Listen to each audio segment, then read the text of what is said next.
ኢራን ግን እስካሁን ከመጣችበት ዓለም ከነበረው ግንዛቤው አንጻር በጣም ስኬታማ ሀገር ነው። የደቡብ ሊባኖስ ጉዳይ እስራኤልና ኢራንን ብቻ ሳይሆን ጉዳዩ እስራኤልና ሂዝቦላንስ በእስራኤል በኩልና በኢራን በኩል ያለው ሁለቱም የማይነካቀይ መስመር አላቸው። የዚህ ስምምነት እንቅፋት ሊሆን የሚችለው በእነዚህ በኢራናውያን እና በአሜሪካን በጣም ከፍተኛ የሆነ ያለመተማመን ችግር አለ።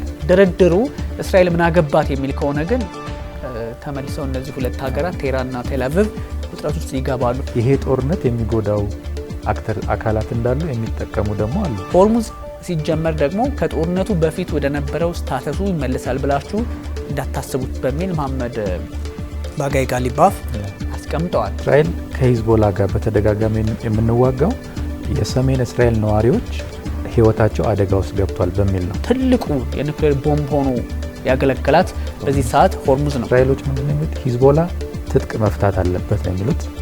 ሂዝቦላ የሚያደርገው አይመስለኝም።